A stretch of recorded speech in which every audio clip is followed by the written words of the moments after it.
Hello po mga kababayan, kamusta po kayong lahat? And once again, welcome back to another episode of Simply Talkies Vlog, your underrated vlogger.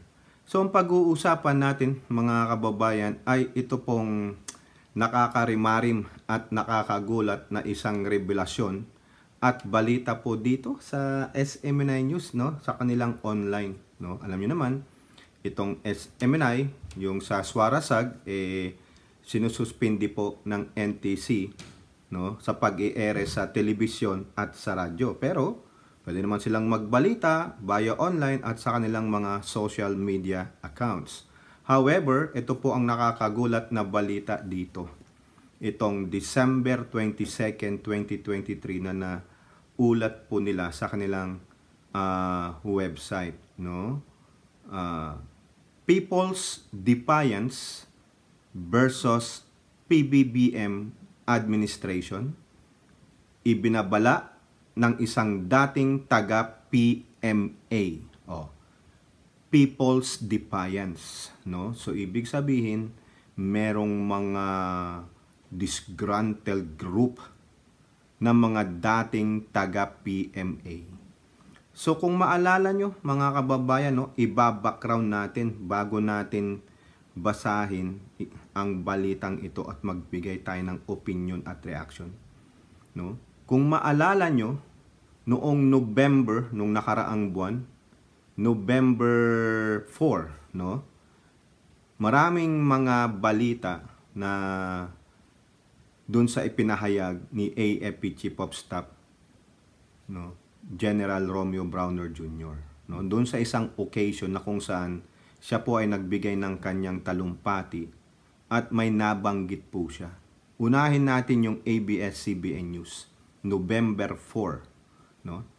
AFP Chief says retired military officers trying to overthrow Marcos government. Yung sa mga ibang news outlet, ang sabi nila, retired military, no, sila ang pasimuno ng destabilization plot. Okay? So, binanggit yan ni Romeo Browner. No, sinasabi niya dito, Armed Forces of the Philippines Chief of Staff Romeo Browner revealed that there is a group of retired military officers trying to convince military troops to overthrow the Marcos administration. Browner said active members of the AFP should not pay attention to the group but instead focus their efforts in the fulfillment of the AFP's transformation roadmap. We are in a democracy, but please do not involve the active personnel of the AFP. Yan po yung sinabi niya, no, na ibinalita dito sa ABS-CBN at sa ibang news media rin. However, no, yan po ay pinabubulaanan. No? Unahin natin yung sa Philstar Global. No destabilization plot, just passionate officers. Ayan po ang sabi ng National Security Advisors. No? Sinabi po yan ni Eduardo Anyo. Mga passionate officers lang po, pero wala po yun. Sinasabi nga nila na taken out of context yung sinabi ni General Browner. Okay? Next, hindi na natin babasahin yung pangkalatang kasi alam ko, nabasa nyo na to at napanood nyo na rin sa inyong mga favorite na influencers o vloggers. Sa ulat ng Palawan News, dito na tayo kukuha, NSC, yung National Security Council, quells kudita plot rumors against Marcos administration. So, ang dami na, di ba? Kudita, destabilization, yung sinasabi kanina sa ABS-CBN na overthrow. Pare-pareho lang po yan, no? The same lang po ang meaning niyan, no? May mga grupo ng mga retired military na gustong pabagsakin, paalisin si Pangulong Bongbong Marcos Jr. So diyan po sa sinasabi ng NSC o ganun din po sa NSA kasi ang director ng NSC si Eduardo Anyo rin. Di po ba? O, now, dito po sa balita ulit ng Philstar Global, no? AFP denies destabilization plot versus Marcos administration. So sino po ang nagsasabi na diyan? AFP spokesperson Medel Aguilar, no, si Colonel Medel Aguilar po ito, addressed the issue saying that Chief of Staff General Romeo Browner was misquoted. O yung kanina sabi ni Anyo, out of context. Ito namang si Colonel Medel Aguilar na spokesperson ng AFP ay misquoted nga daw po. Kumbaga, mali ang pagkakaintindi ng mga nagbalita, no? Okay. Now, isa pa mga kababayan.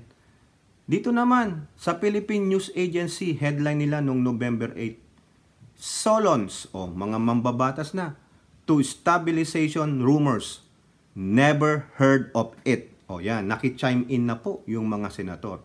Sabihin lang natin, sino itong mga ito, no? Some senators on Wednesday said they are unaware of any destabilization plot against the Marcos administration. No? This after the Armed Forces of the Philippines Chief of Staff General Romeo Browner was misquoted by the media during a change of command ceremony held at the Western Mindanao Command last week. Senator Amy Marcos told Senate reporters she is aware of the challenges that the AFP currently faces but clarified that she never heard anything about destabilization plot against his brother. Yan. Ayan po ang sabi ng kanyang kapatid. No?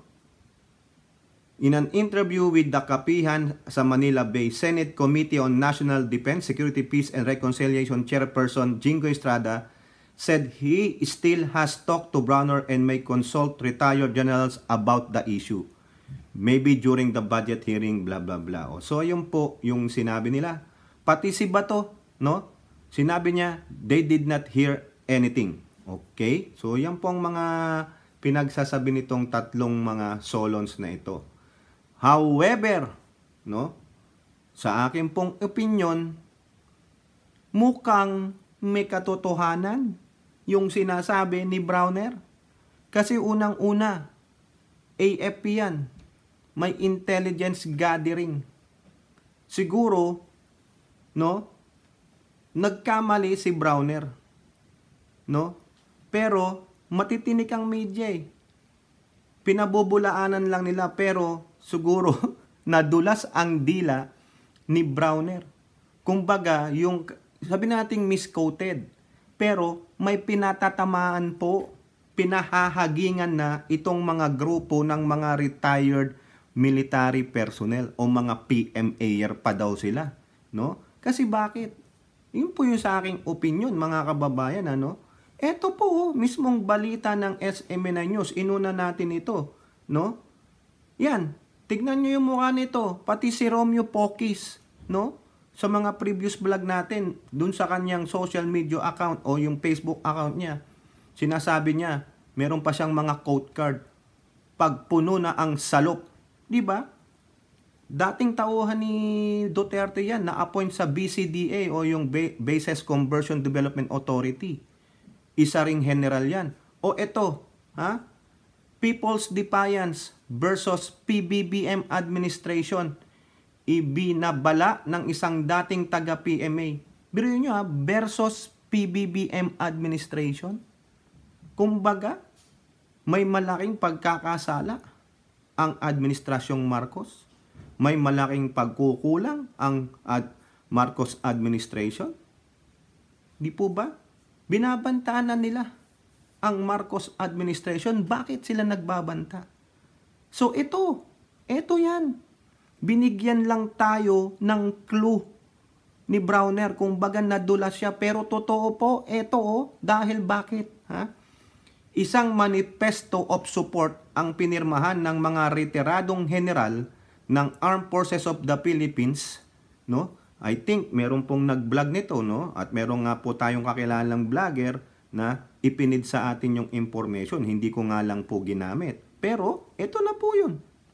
They are 146 signatories of that and most of them are appointees of your former President Digong Duterte, no?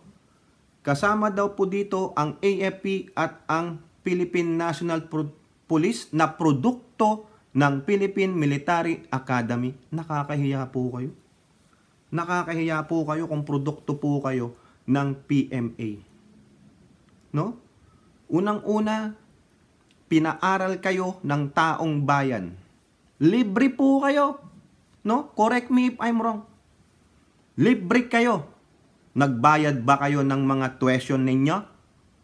O tapos nung mga naging opisyal kayo, mga naging second lieutenant kayo, di po ba? Pinapasahod kayo ng taong bayan. Malaki rin ang pagkakautang ninyo sa taong bayan.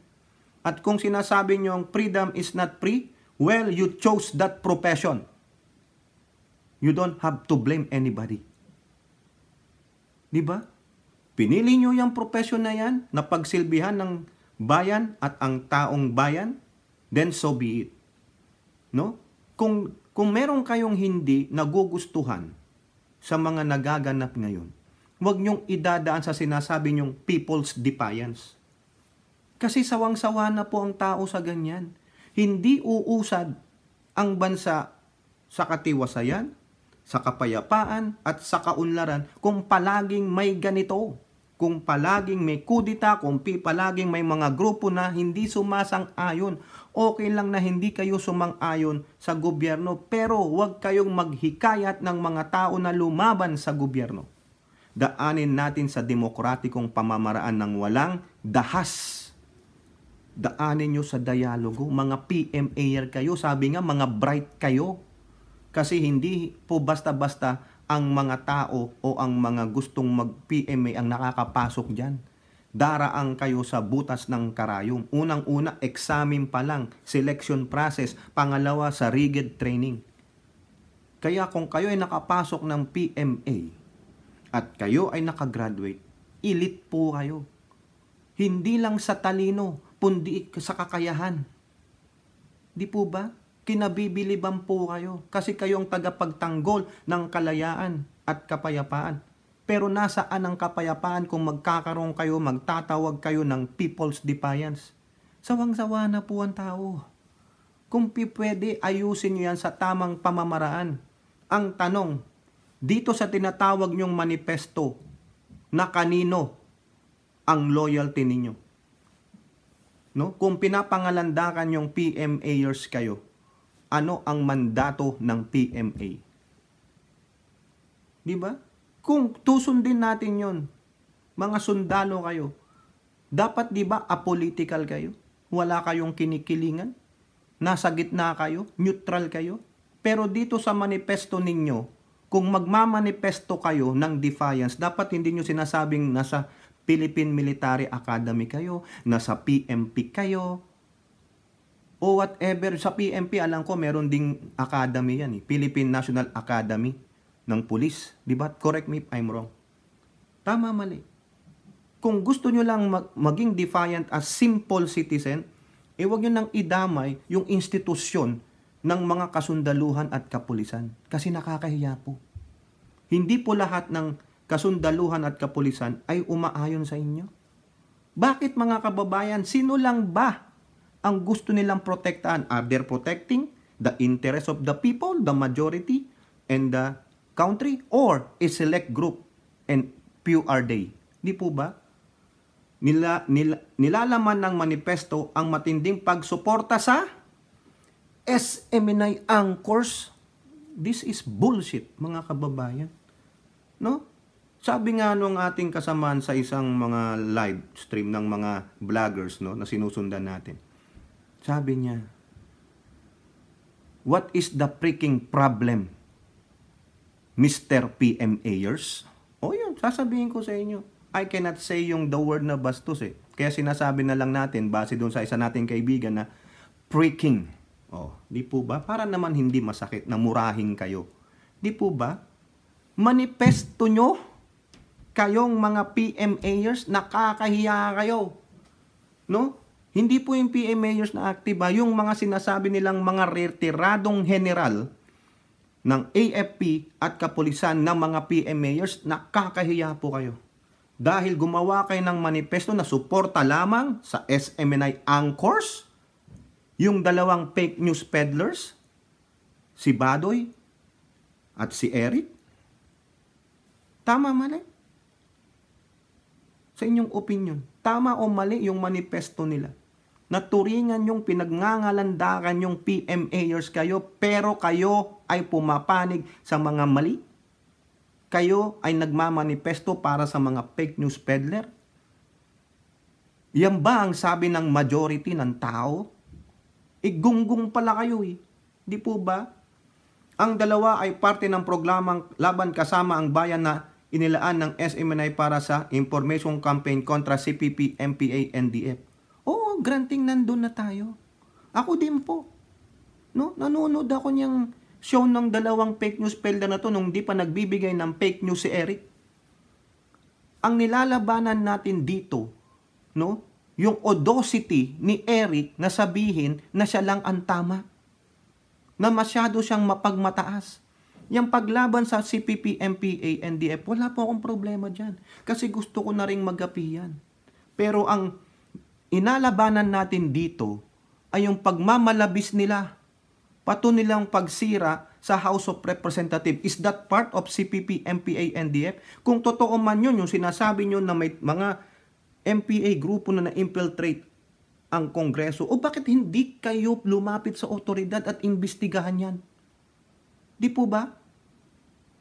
Yun, sinasabi nyo, laban sila. No? Nagbibigay ng information campaign. O sige, sino?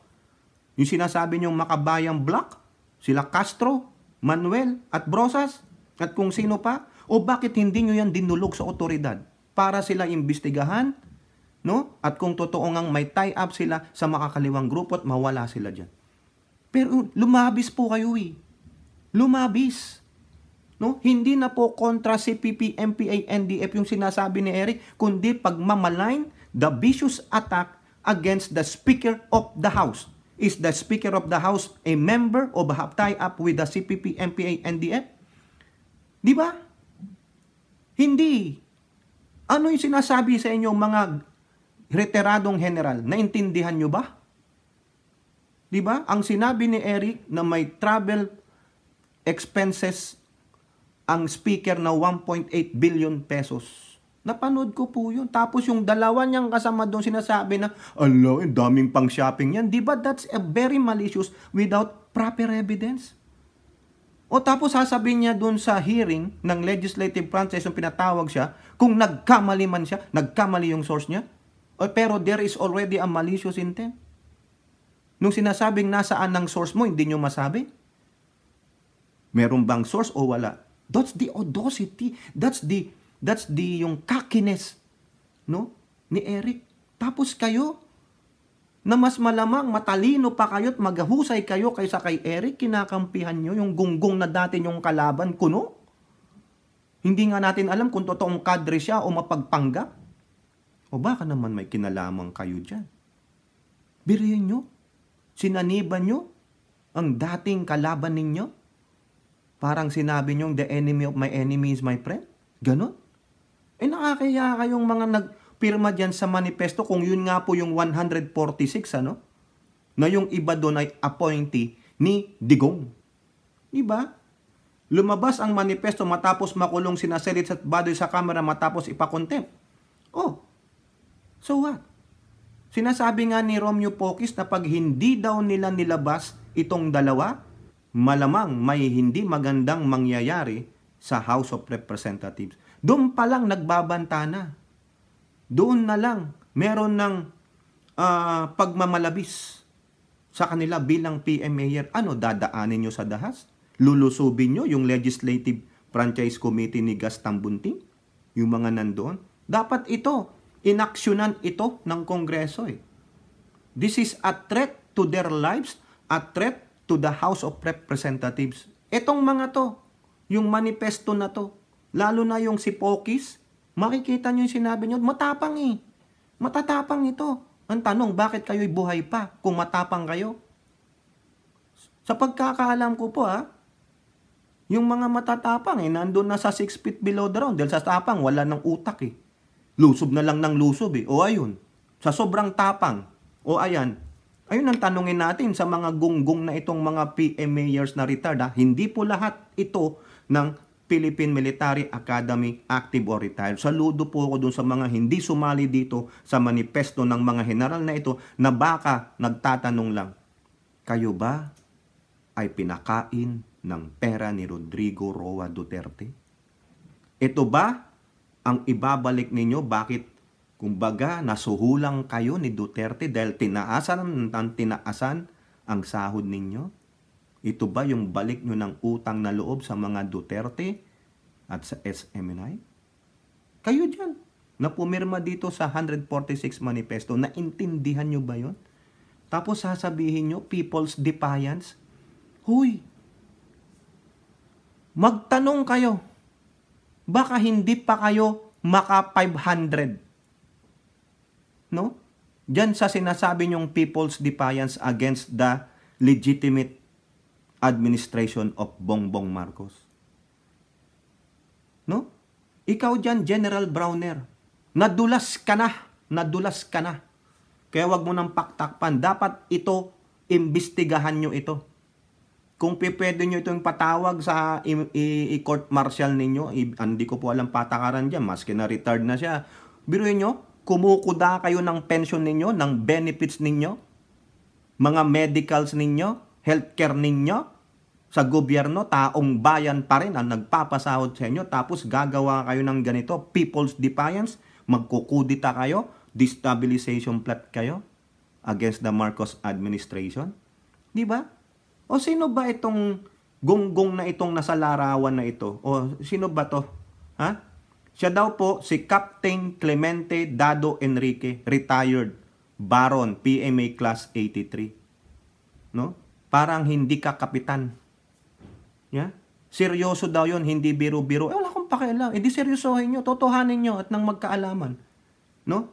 Baka mapabilang ka na doon sa mga matatapang. Matapang ka naman pala. No? Matapang ka naman pala. Bakit ikay nandiyan pa? Diba? Bakit daw siya pumirma sa manifesto? Para doon sa mga kinauukulan, hindi dapat iset aside lang yon. Hindi, serious yon. When a group of PMAer and impact, kahit sino na nga affix their signature over something, and training namin kasi kapag ipinirma yung pangalan mo, hindi pwedeng basta-basta ano lang, joke-joke yun. Oo, yan ang mandato nila yan ang training nila You have to fulfill your oath. Whether the mission is failed or accomplished. Nandiyan kayo, yan ang sundalo. Di po ba? Pero, bago kayo gumawa ng ganyan, intindihin nyo muna. Baka maling impormasyon ang pinipid sa inyo, ginugoyo kayo. Dahil, yung mga nanggugoyo sa inyo, yung mga mataas sa inyo, mga general ninyo, no, ay nakinabang sa dating administrasyon. Di po ba? Hindi yung, kumbaga, sabi kasi nitong mga to obey first before, question, di ba? O ngayon, ang tanong, buti na lang, di nyo ginawa ito. Ha? Ito pa. No? Makikita nyo, hindi po para sa taong bayan ang gusto nilang protektahan. No? Kung ito pa rin yung mandato nila bilang mga retired PMAers. Ito, si Digong, pagkayang ginalaw si Digong, good luck sa administrasyon. Pagka si Sara ginalaw, good luck sa administrasyon. I'm serious about it. This is a warning, a very, very stern sa government. Pagka ginalaw yung SMNI, good luck kayong lahat because mapoforce yung tao na kumilos and there is a warning para kayo isave ninyo sarili ninyo sa ninyo administrasyon. Nakita nyo? Itong si Enrique, si Captain Enrique, nagbabanta na po. Nakita nyo? Hindi sa taong bayan ang kanilang loyalty. Itong sumulat, pumirma sa manifesto na ito. Kundi sa mga Duterte lamang at sa SMNI ni Kibuloy. Parang ang mundo nila ay nandyan lamang sa dalawang yan, si Duterte at si Kibuloy. Kasi Kibuloy is SMNI Nakita nyo? Pagbabanta po ito. Nagbabanta kaya kayo dyan sa Kongreso sa pagbalik nyo sa January 22nd, huwag nyo daw pong gagalawin si Digong sa ICC at si Sara. Huwag nyong gagalawin ng SMNI, NTC at MTCRB. O ngayon, Enrique. Walang hiya ka. Anong gagawin mo? Ginalaw na ang SMNI. Suspindido ng 30 days. What you gonna do? Tatapusin mo lang itong holiday? Tapos arriba na. No? Papalipad ka na ng tora-tora. Nandyan ang mga sundalo mo. No? Yung rally nyo nga doon, di nga kayo naka-50 eh. 32 nga lang kayo eh. Ano? AFP Chief Staff, huwag kang tutulog-tulog. Ikaw dyan, General Acorda ng PMP, huwag kayong tutulog-tulog. Kasi meron pong grupo ng mga PM mayors na nagbabanta na po. Good luck daw, Pangulong Bongbong Marcos o National Security Council General Anyo. Ha? Ikaw dyan sa OPAPRO. Good luck. Wag na wag nyo daw kakantiin si Digong at Sara. Wag na wag nyong kakantiin ang SMNI. Kinanti na ang SMNI. Diba? Suspensyon sa pag-i-ere ng 30 days. Preventive suspension, sigikan sa China para sa China. At yung laban kasama ng kanilang bayan. Anong gagawin mo, Enrique, Pokis at yung iba pang signatory dyan sa manifesto ninyo? What is your freaking problem, retired generals, PM mayors? Para sa bayan-bayan? Hindi. Para sa mga Duterte, para kay Quiboloy, para sa SMNI. Those are the fucking bastards. Diba, mga kababayan? Isaasalang-alang nila ang lahat ng ating progreso para lang sa mga Duterte maibalik sa pwesto. Para kay Quiboloy na isang wanted kriminal na magpatuloy na mamayagpag maging bulaan sa ating bansa. Pinoprotektahan ninyo ang mga kriminal? Anong klaseng mga retired PM mayors kayo? Ako pinipitagan ko ang mga PM mayor kasi alam ko ang hirap na dinanas ng mga yan. Sinabi ko na sa inyo kanina, ang hirap pumasok dyan. Kaya yung mga makakagraduate dyan, saludo po ako sa inyo. Pero this time, you fucking bastards na pumirma dyan sa manifesto na yan, wala kayong makukuhang saludo sa akin. Ganito kayo. Di po ba? Huwag niyong pagbantaan ang Marcos administration. Sino ka? Palamunin ka ng bayan. Bakit? Ano ang meron kay Digong? Dahil sinuhulang kayo nung time niya? Pasalamat na lang kayo. Dahil namunong diktador si Digong. Inuna kayo kaysa sa mga guro. Inuna kayo kaysa sa mga frontliners na mga nurses, doctors, bumbero. Di po ba? Tapos ito ibabalik ninyo? Dahil nagkamali si Digong pero tama sa paningin ninyo? Si Sara Tamilmil walang masabi sa West Philippine Sea na ang China ay inaapi. Nakita nyo, binomba nga yung sinasakyan ng AFP Chief pero wala kayong sinabi. Nananatili kayong pipi.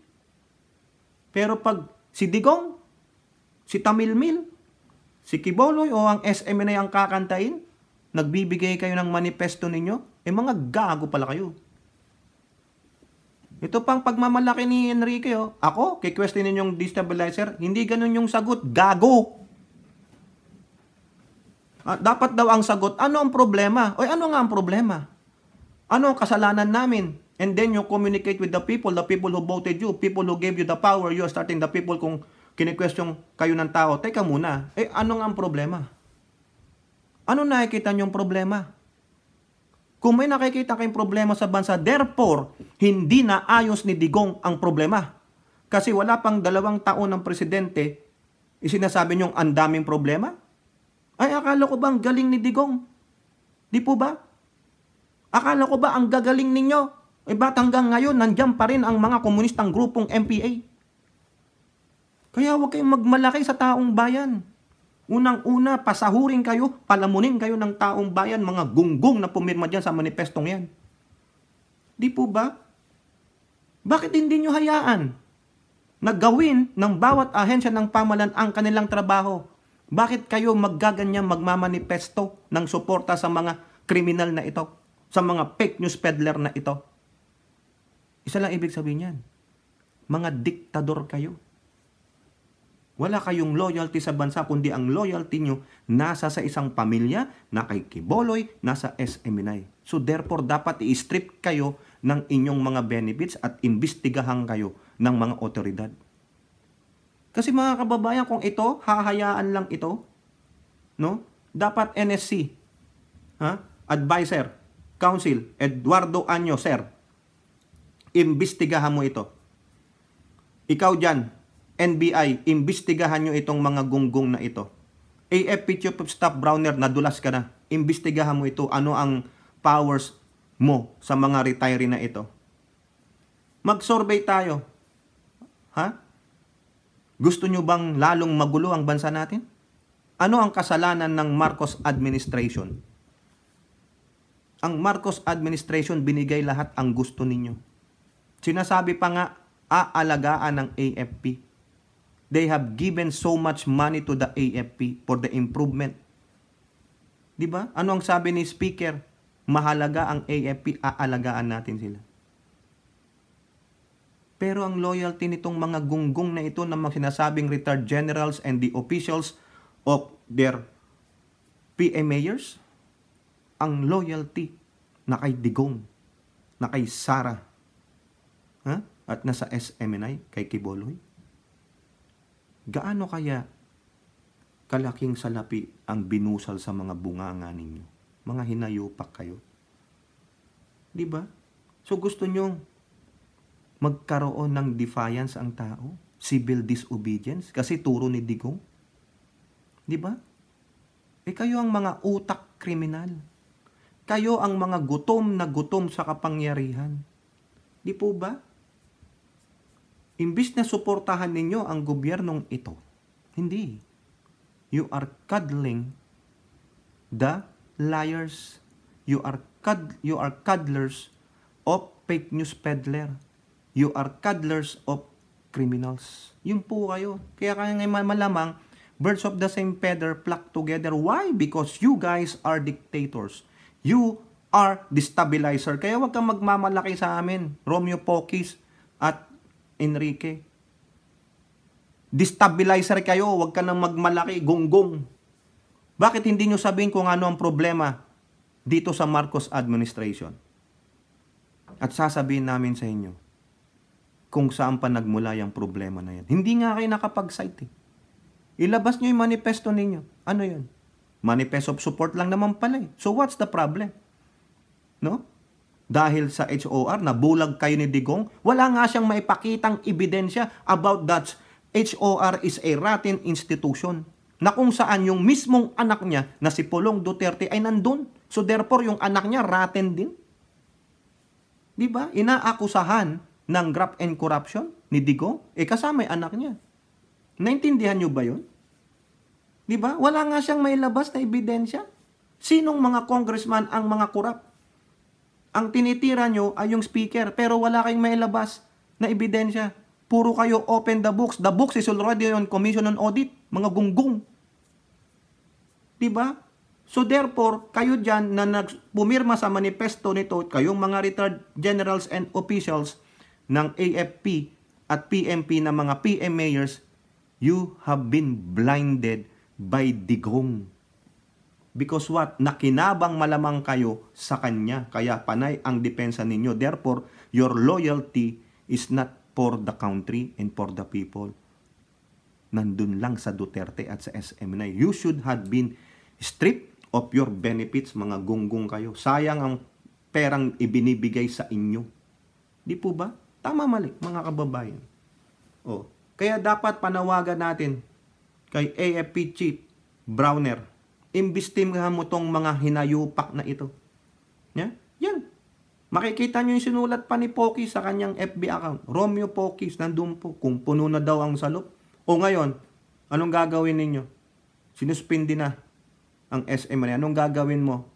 Captain Enrique, walang yaka. Official pa man din kayo, pero hindi kayo gumagamit ito. Akala ko tatatalino ninyo, mga official kayo. Pinapipitagan, mga official.